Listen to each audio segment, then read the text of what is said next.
नमस्कार, news one India में आपका स्वागत है। आपके साथ मैं धर्मराज सिंह। बुलेटिन में सबसे पहले बात लखनऊ की करेंगे, जहां पर राज्यपाल आनंदीबेन पटेल ने आज एक सर्वदलीय बैठक बुलाई है। उत्तर प्रदेश में जिस तरीके से कोरोना के मामले लगातार बढ़ रहे हैं, उसको देखते हुए राज्यपाल की ओर से यह सर्वदलीय बैठक बुलाई गई है। लोक भवन में यह सर्वदलीय बैठक इस वक्त जारी है। इसमें राज्यपाल आनंदीबेन पटेल मौजूद हैं। राज्यपाल की अध्यक्षता में यह बैठक हो रही है। बैठक में मुख्य अतिथि के तौर पर मुख्यमंत्री योगी आदित्यनाथ, उत्तर प्रदेश के दोनों उप मुख्यमंत्री दिनेश शर्मा और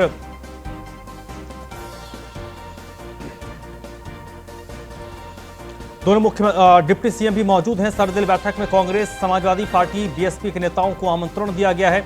अपना दल एस और भारतीय सुहेलदेव समाज पार्टी के नेताओं को भी इस सर्वदलीय बैठक में बुलाया गया है। मुख्यमंत्री योगी आदित्यनाथ, उनके दोनों सहयोगी डिप्टी सीएम दिनेश शर्मा और केशव प्रसाद मौर्य इस सर्वदलीय बैठक में मौजूद हैं। तमाम विपक्षी पार्टियों को इसमें बुलाया गया है। कांग्रेस के अलावा सपा बसपा के नेताओं को आमंत्रित किया गया है। अपना दल एस और भाजपा भारतीय सुहेलदेव समाज पार्टी के नेताओं को इसमें आमंत्रित किया गया है। मुख्य रूप से इसमें कोरोना के जो मामले लगातार बढ़ रहे हैं, उसको लेकर यह सर्वदलीय बैठक बुलाई गई है। उस पर इसमें चर्चा की जाएगी।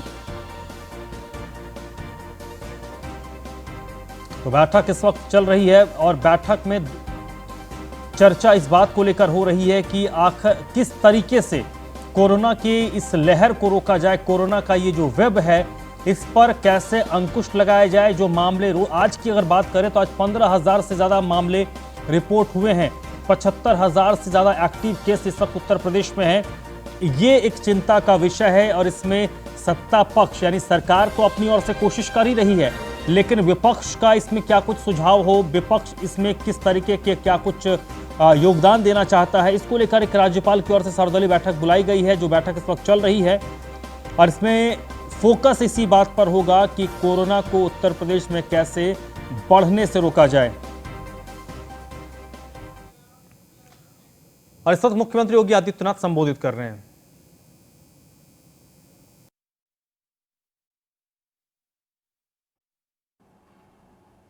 स्वाभाविक रूप से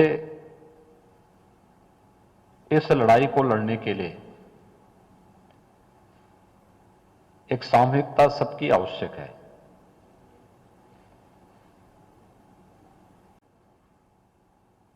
कहीं ना कहीं संक्रमण कम होने के बाद पिछले 3 महीनों के दौरान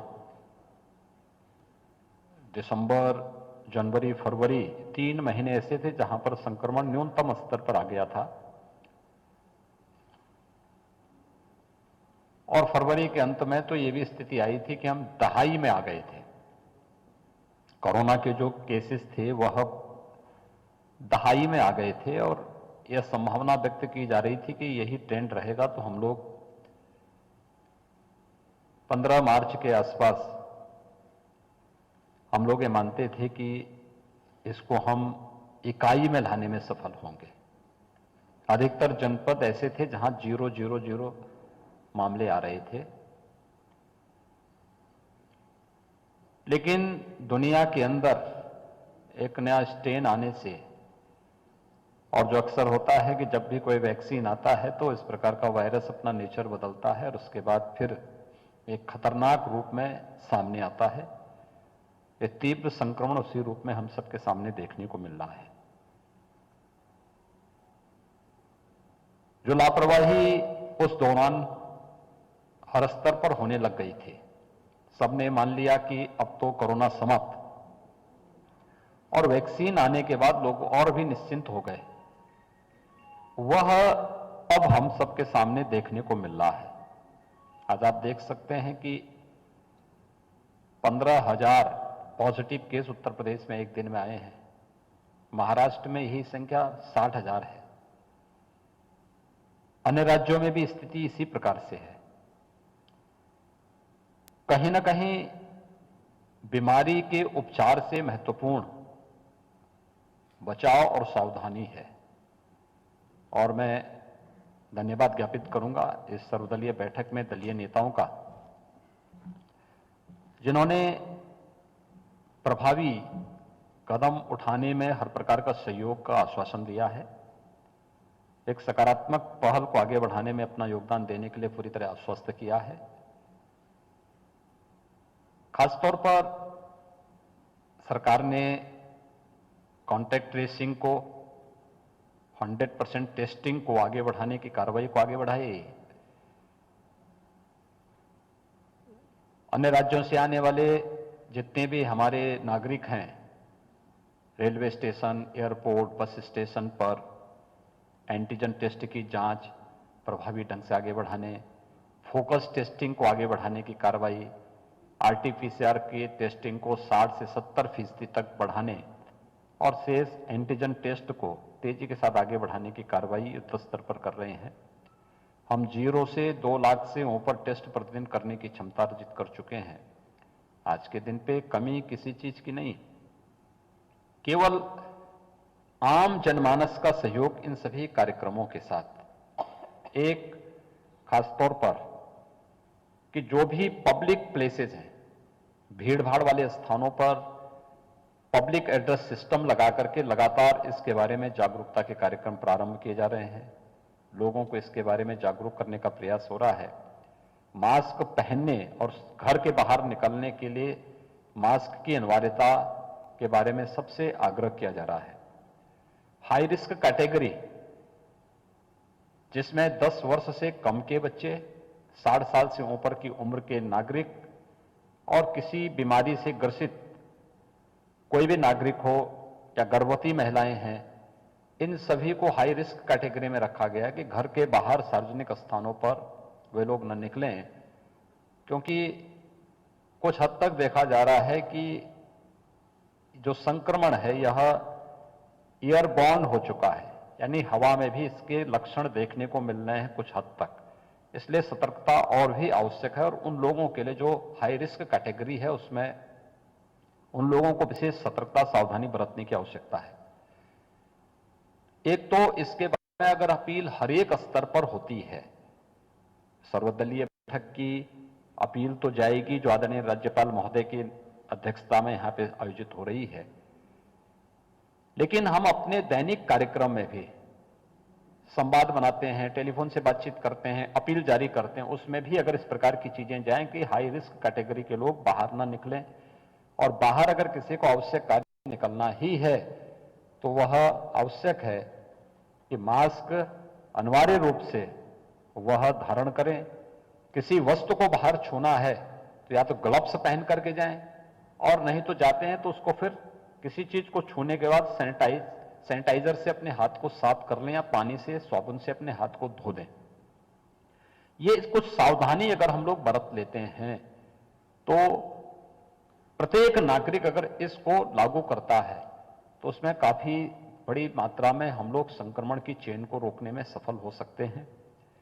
भीड़ भाड़ वाले स्थानों पर भी आज ही हम लोगों ने इसके बारे में कहा है कि कोई भी मार्केट है, भीड़ भाड़ वाला स्थान है, तो भीड़ तब होती है जब सामान्य मार्केट में स्ट्रीट वेंडर भी होते हैं, सब्जी विक्रेता भी एक साथ सब आ जाते हैं। तो हमने कहा इन्हें खुले हुए स्थान पर इन लोगों को दुकान लगाने के लिए आग्रह किया जाए और उनको उस प्रकार की स्पेस और सुविधा और सुरक्षा उपलब्ध कराई जाए। ये व्यवस्था भी प्रदेश के अंदर हो रही है। स्वच्छता और सैनिटाइजेशन को व्यापक पैमाने पर करने की कार्रवाई प्रारंभ हो चुकी है। जितनी फायर ब्रिगेड की गाड़ियां हैं, जितने भी चीनी मिलों के पास भी इस प्रकार की स्प्रे मशीन है, नगर निकायों के पास इन सबको व्यापक पैमाने पर सैनिटाइजेशन के साथ जोड़ने की कार्रवाई प्रारंभ हो चुकी है। सार्वजनिक कार्यक्रमों के लिए पंचायत चुनाव चल रहे हैं। सरकार ने पहले गाइडलाइन जारी की है कि प्रत्याशी जनसंपर्क में जाएंगे तो एक साथ 5 से अधिक लोग न जाएं। खुले स्थान पर सभा करनी है तो प्रयास होना चाहिए कि पहले संख्या 200 थी, आज उसको 100 पे किया गया है कि 100 से ज्यादा लोग एक जगह में एकत्र न हो। बंद कमरे में कोई बैठक है तो प्रयास होना चाहिए कि 50 से ज्यादा लोग बंद कमरे में एकत्र न हो। लेकिन अगर स्पेस कम है तो किसी भी स्थिति में क्षमता यानी जो स्पेस है उससे आधे से अधिक लोग कतई न हो और ये संख्या 50 से अधिक किसी भी स्थिति में न हो, ये भी आज एक नई गाइडलाइन के तहत इस प्रकार के निर्देश हर एक जनपद में जारी किए गए हैं। आज मैं रात्रि को स्वयं इस संबंध में प्रत्येक जनपद के साथ वीसी कर रहा हूं। अभी जो ज्यादा संक्रमित जनपद हैं, लखनऊ, प्रयागराज, वाराणसी, यहां और गोरखपुर, इन 4 जनपदों का दौरा मैंने स्वयं किया। गौतम बुद्ध नगर, गाजियाबाद, मेरठ और सहारनपुर चिकित्सा शिक्षा मंत्री ने वहां का दौरा किया। कानपुर और झांसी का दौरा स्वास्थ्य मंत्री ने स्वयं किया। और फिर कल रात्रि को इसकी एक पूरी रणनीति बना करके एक कार्य योजना जारी की गई। कल हम लोग मंत्री परिषद के साथ इस संबंध में बैठेंगे कि पूरा मंत्रिमंडल अलग अलग जनपदों की मॉनिटरिंग करने के बारे में कैसे हम इसको आगे बढ़ा सकते हैं। जो शासन ने जो निर्णय शासन के स्तर पर ले जाएं या सर्वदलीय बैठक में आएंगे तो उसको मंत्री परिषद के माध्यम से फिर अलग अलग जनपदों में प्रभावी ढंग से लागू करने, पंचायत चुनाव भी सकुशल संपन्न हो, शांतिपूर्ण तरीके से संपन्न हो, संक्रमण की चेन को भी हम ब्रेक कर सकें। इसके लिए मुझे लगता है कि हर एक स्तर पर प्रत्येक नागरिक का सहयोग और उसकी सहभागिता इसके लिए अत्यंत आवश्यक है। इसके लिए आज इस सर्वदलीय बैठक यहां पर आहूत की गई है। मैं आभारी हूं आदरणीय राज्यपाल महोदय का, जिन्होंने आज की सर्वदलीय बैठक में अपना यहां पर मार्गदर्शन देने के लिए आज सहमति दी। मैं आभारी हूं सभी दलीय नेताओं का, जिन्होंने सरकार की इस कार्रवाई में सहयोग करने का पूरा आश्वासन दिया है। मैं एक बार फिर से इस बात के लिए आश्वस्त करता हूं कि सरकार प्रदेश के अंदर प्रत्येक नागरिक के जीवन को बचाने के लिए भी और उनकी जीविका को बचाने के लिए भी प्रतिबद्ध है। और हम लोग इसको लेकर के निरंतर आगे बढ़ेंगे। जैसे प्रथम वेव में सरकार ने सफलतापूर्वक अच्छे उदाहरण प्रस्तुत किए थे, इस बार भी उसी प्रकार की कार्य योजना बनाकर के हम लोग कोरोना के खिलाफ देश की इस लड़ाई में विजयी होंगे और ये साबित करेंगे कि कोरोना हारेगा, देश पुनः विजयी होगा। इस विश्वास के साथ मैं एक बार फिर से आदरणीय राज्यपाल महोदय का हृदय से आभार व्यक्त करता हूं। धन्यवाद। धन्यवाद मुख्यमंत्री जी। सभी को विश्वास है कि जिस प्रकार से पहले कोरोना को ओवरकम किया गया था,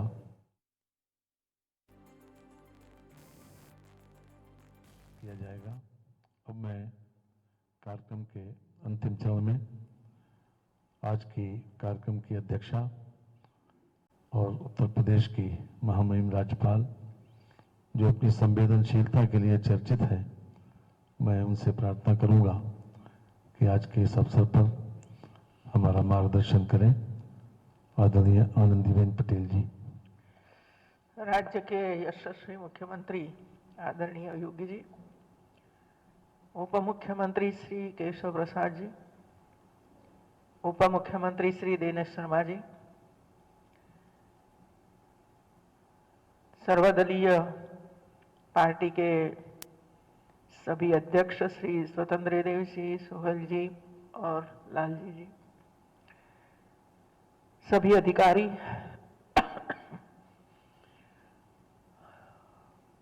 काफी कुछ सुझाव हमारे सामने आए हैं।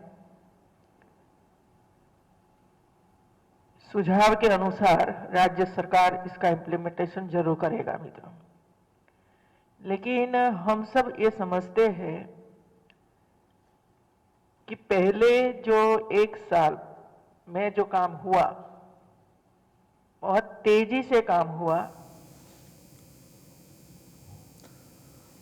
तो इस वक्त सर्वदलीय बैठक जो चल रही है उसमें मुख्यमंत्री योगी आदित्यनाथ ने संबोधित किया। अभी राज्यपाल आनंदीबेन पटेल बोल रही हैं।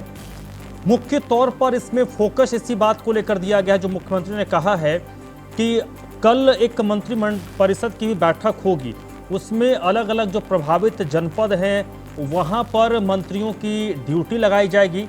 इससे पहले उन्होंने जानकारी दी कि वो खुद कहाँ गए, दोनों डिप्टी सीएम किन किन क्षेत्रों में हालात का जायजा लेकर आए हैं। उन्होंने तमाम विपक्षी दलों का आभार व्यक्त किया, राज्यपाल का आभार व्यक्त किया है जिन्होंने इस बैठक को बुलाई है। कई सारे अहम सुझाव आए हैं, उन सुझावों को अब राज्य सरकार आने वाले दिनों में कोरोना के रोकथाम के लिए इंप्लीमेंट करने जा रही है उनको इंप्लीमेंट किया जाएगा। इसके अलावा विशेष तौर पर मुख्यमंत्री का फोकस यही है कि उत्तर प्रदेश में जो टेस्ट की सीमा है आरटीपीसीआर टेस्ट, उसको 2 लाख तक प्रतिदिन करने का लक्ष्य जो था उसे लगभग पूरा कर लिया गया है। यानी कि आने वाले दिनों में उत्तर प्रदेश में रोजाना 2 लाख आरटीपीसीआर टेस्ट होंगे। इसके साथ ही जो बाहर से यात्री आते हैं उनके आने का जो मुख्य तौर पर 3 रास्ता होता है, एक तो फ्लाइट, रेलवे स्टेशन और बस स्टैंड, इन 3 जगहों पर एंटीजन टेस्ट की व्यवस्था की जा रही है ताकि जो भी लोग बाहर से यानी दूसरे राज्यों से आए उनका टेस्ट यहां पर जरूर हो। इसके अलावा उन्होंने आम लोगों से अपील की है कि भीड़ भाड़ वाले जगहों पर लोग कम जाएं और इसको लेकर एक जागरूकता अभियान भी शुरू किया जाएगा ताकि मार्केट हो या जो भीड़ भाड़ वाले जगह हों वहाँ पर लगातार अनाउंसमेंट होता रहे ताकि लोगों को पता चले कि उन्हें कहाँ पर भीड़ में के तौर पर जमा नहीं होना है, भीड़ इकट्ठा कहाँ नहीं होनी है। लोगों को जागरूक भी अब किया जाएगा कि उनको अब घर से बाहर निकलना है तो मास्क लगाना है, 2 गज की दूरी का पालन करना है। ये तमाम बातें मुख्यमंत्री ने सर्वदलीय बैठक में अपने संबोधन में कही है।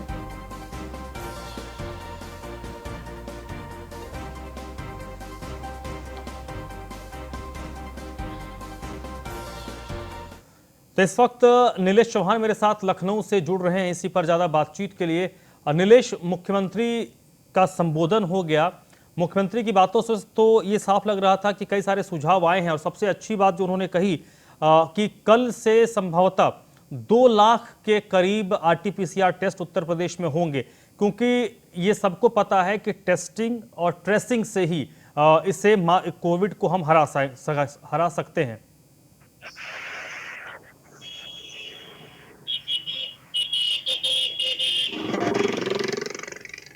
नीलेश, आपको मेरी आवाज आ रही है? आवाज आ रही है। नीलेश, मुख्यमंत्री ने जो बात कही है, सर्वदलीय बैठक में कई सारे सुझाव आए जिसका उन्होंने जिक्र किया है।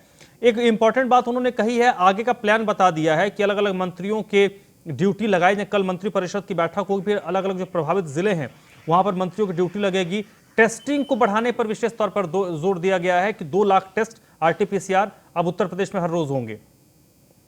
बिल्कुल, आपको बता दूं कि उत्तर प्रदेश की राज्यपाल आनंदीबेन पटेल ने आज कोरोना राजभवन में बुलाई थी, जिसमें उत्तर प्रदेश के मुख्यमंत्री के साथ जो 2 डिप्टी सीएम है केशव प्रसाद मौर्य और दिनेश शर्मा, उनके साथ उत्तर प्रदेश के जो भारतीय जनता पार्टी के अध्यक्ष हैं स्वतंत्र देव सिंह, वो भी इस वर्चुअल कार्यक्रम में वहां पर मौजूद रहे। तो कहीं ना कहीं इनके साथ तमाम और दलों के, चाहे वो बसपा के, कांग्रेस के या समाजवादी पार्टी के नेता जो आज इस कोरोना संवाद कार्यक्रम में राजभवन पहुंचे थे, उन्होंने भी अपने सुझाव दिए हैं। मुख्यमंत्री ने जो उनके पास सुझाव आए उन पर भी विचार किया है। साफ तौर पर ये कहा है कि उत्तर प्रदेश में अब हर दिन 2 लाख के करीब जो कोरोना के टेस्ट है वो किए जाएंगे।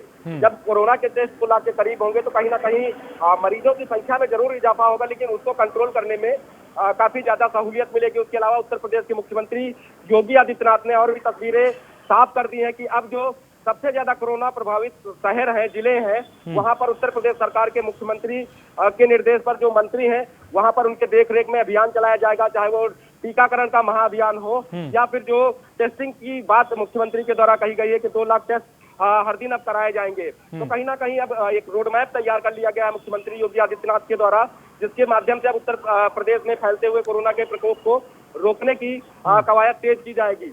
वहीं अगर हम आज के आंकड़ों को देखें या मुख्यमंत्री के संवाद को देखें तो उसको देखकर ये अंदाजा लगाया जा सकता है कि आने वाले दिनों में सरकार तो अपने स्तर पर व्यापक इंतजाम करेगी, उसके अलावा अब जनता को भी जरूरत है कि वो उत्तर प्रदेश सरकार के साथ कंधे से कंधा मिलाकर खड़ी रहे।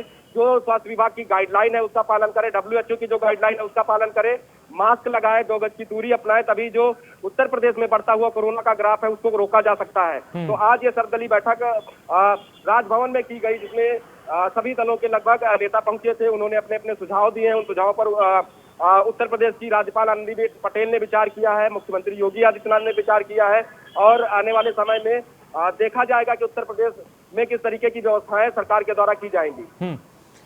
और इसमें एक अच्छी पहल इसमें जरूर हुई है राजभवन की तरफ से कि कम से कम जो विपक्ष हैं, क्योंकि विपक्ष को ये शिकायत कई बार रही है कि सत्ता पक्ष या सरकार उनके सुझाव नहीं ले रहे, कुछ उनके पास पॉजिटिव सुझाव रहे होंगे, तो यहाँ पर राजभवन के जरिए ही सरकार तक सुझाव विपक्ष का पहुंचा है। देखिए बिल्कुल इस तरीके से विपक्ष लगातार कोरोना संक्रमण काल को देखते हुए सरकार के ऊपर हमलावर था, चाहे वो सपा के राष्ट्रीय अध्यक्ष अखिलेश यादव हो या फिर आम आदमी पार्टी के उत्तर प्रदेश के प्रभारी और राज्यसभा सांसद संजय सिंह हो या फिर बसपा सुप्रीमो मायावती हो या फिर सुहेल देव समाज पार्टी के राजभर हो। ये लगातार सरकार को इसलिए घेर रहे थे कि सरकार कोरोना को लेकर इनके सुझाव नहीं मांग रही है। राजभवन ने ये पहल की है और राजभवन की इस पहल पर ये तमाम नेताओं ने अपने अपने जो विचार थे वो सरकार तक पहुंचाए हैं। सरकार की तरफ से मुख्यमंत्री ने उन विचारों पर अमल करने की बात कही है ताकि उत्तर प्रदेश में बढ़ते हुए कोरोना के संक्रमण को रोका जा सके। और जो विपक्ष लगातार सरकार से सवाल कर रहा था कि विपक्ष के जो विचार है वो सरकार अपनाए ताकि उत्तर प्रदेश में बढ़ते हुए कोरोना के संक्रमण को कम किया जा सके। तो तमाम दलों के नेताओं ने अपने अपने विचार दिए हैं, जो विचार उपयोग में लाने वाले हैं। मुख्यमंत्री ने कहा है कि हम उनको जमीनी स्तर पर उतारेंगे। तो ये तमाम नेताओं के जो सुझाव उत्तर प्रदेश की राज्यपाल आनंदीबेन पटेल के माध्यम से सरकार तक पहुंचे हैं, आज इस कोरोना संवाद के माध्यम से सरकार तक पहुंचे हैं, उसका जो है शीघ्र जमीनी स्तर पर जो लागू होते हुए देखा जा सकता है। उसके अलावा उत्तर प्रदेश के मुख्यमंत्री ने पहले ही तस्वीरें साफ कर दी थी कि हर जिले में जो आइसोलेशन बेड है उसको बढ़ाया जाए, आईसीयू बेड की संख्या बढ़ाई जाए। तो लगातार उस पर भी कार्रवाई तेज हो गई है। राजधानी लखनऊ की खासतौर पर अगर हम बात करें तो राजधानी लखनऊ में सीएम लगातार जो है औचक निरीक्षण कर रहे हैं, जिन अस्पतालों में बेडों की कमी है वहां बेड बढ़ाए जा रहे हैं। उसके अलावा जनता को भी अब सरकार को सहयोग करने की विशेष जरूरत है, क्योंकि केजीएमयू की अगर हम बात करें तो केजीएमयू में अकेले 250 पेशेंट कोरोना पॉजिटिव है, जो कि डॉक्टर्स और पैरामेडिकल स्टाफ है। उसके अलावा अगर हम पीजीआई की बात करें तो करीब 125 डॉक्टर समेत पैरामेडिकल स्टाफ पॉजिटिव है। ऐसे में जब इलाज करने वाले लोग ही पॉजिटिव हो जाएंगे तो बेड का क्या होगा, अस्पताल का क्या होगा, वो आने वाला दिन ही बताएगा। लेकिन जनता को विशेष सतर्कता बरतने की जरूरत है ताकि जो बढ़ता हुआ कोरोना का ग्राफ है उस पर लगाम लगाई जा सके। विपक्षी दलों ने भी अपना रुख साफ कर दिया है कि वो कोरोना के जो बढ़ते हुए संक्रमण का मामला है उसके साथ वो सरकार को अपने सुझाव उन्होंने दिए हैं, सरकार उस पर अमल करेगी और आने वाले दिनों में उत्तर प्रदेश में बढ़ते हुए कोरोना का जो ग्राफ है उस पर लगाम लगाया जा सकेगा। तो इस तरीके की आज इस कोरोना संवाद बैठक में बातचीत की गई है। और इसमें एक और पॉइंट है नीलेश कि ये तो चलिए सर्वदलीय बैठक में सरकार ने भी अपनी तैयारियों को लेकर विपक्ष को बताया, विपक्ष ने भी अपने सुझाव सत्ता पक्ष को दिए हैं। एक फैक्टर इसमें दो फैक्टर्स हैं। पहली बात कि कई लोगों के जहन में लॉकडाउन की बातें चल रही हैं कि क्या क्योंकि कई शहरों में नाइट कर्फ्यू को इम्प्लीमेंट कर दिया गया है, तो इसके आगे क्या, अगर स्थिति नहीं सुधरती तो इसके आगे क्या। तो कई लोगों के जहन में है कि क्या लॉकडाउन लग सकती है, क्योंकि सरकार तो ये कह रही है कि जो मास्क नहीं लगाए उनसे आप फाइन वसूलें, उन पर एफआईआर भी दर्ज हो सकता है कि कुछ लोग अगर नियमों का उल्लंघन कर रहे हैं। तो क्या इस सख्ती को और बढ़ाया जाएगा आने वाले दिनों में? देखिए बिल्कुल जिस तरीके से उत्तर प्रदेश में लगातार कोरोना का संक्रमण बढ़ रहा है, पहले अगर स्थान की हम बात करें तो राजधानी लखनऊ सबसे ज्यादा कोरोना संक्रमित मरीजों वाला शहर है। उसके अलावा प्रयागराज है, गाजियाबाद है, मुजफ्फरनगर है, मेरठ है, कानपुर है। ये तमाम जनपदों में लगातार कोरोना का जो ग्राफ है वो बढ़ रहा है। उसको देखते हुए मुख्यमंत्री योगी आदित्यनाथ ने अपनी तरफ से साफ निर्देश दिए हैं कि कोविड-19 की जो गाइडलाइन है उसका सख्ती से पालन कराया जाए। मास्क न लगाने वाले लोगों के ऊपर सख्ती से चालानी कार्रवाई की जाए। अगर उसके बावजूद भी वही व्यक्ति दोबारा बिना मास्क के पाया जाता है तो महामारी अधिनियम एक्ट के तहत उनके ऊपर मुकदमा दर्ज कर आगे कार्रवाई की जाए। तो इन तमाम कार्रवाइयों के दौर के बाद भी अगर आम जनता नहीं सुधरती है तो उसका अंतिम और एक ही ऑप्शन बचता है कि उत्तर प्रदेश को फिर से एक बार लॉकडाउन कर दिया जाए। अगर जनता नहीं चाहती है कि उत्तर प्रदेश में लॉकडाउन हो, उनको एक बार फिर से जो है अपने घरों में बंद होना पड़े, तो कोविड-19 की जो एडवाइजरी है 2 गज की दूरी बहुत जरूरी, साप्ताहिक बाजारों में भीड़ ना हो, शासन के जो निर्देश है उसका पालन हो, उसके अलावा बेवजह सड़कों पर ना निकले, यही ऑप्शन है तभी ताकि हम जो कोरोना को हरा सकें। सरकार अपने स्तर पर व्यापक रूप से हर जिले में वैक्सीन की व्यवस्था करा रही है ताकि हर व्यक्ति को 2 डोज लग सके और डोज लगने के 7 दिन बाद जब उसकी इम्यूनिटी मजबूत हो जाएगी तो कहीं ना कहीं कोरोना जितना व्यापक असर इस समय किसी पीड़ित व्यक्ति के ऊपर कर रहा है। चलिए नीलेश, फिलहाल के लिए आपका बहुत बहुत शुक्रिया। तो ये बैठक जो इस वक्त चल रही है, चलिए बढ़ते आगे। लखनऊ से अगली खबर है, थोड़ी देर में मुख्यमंत्री योगी आदित्यनाथ वीडियो कॉन्फ्रेंसिंग के जरिए तमाम जिलों और फील्ड के अफसरों के साथ बैठक करेंगे।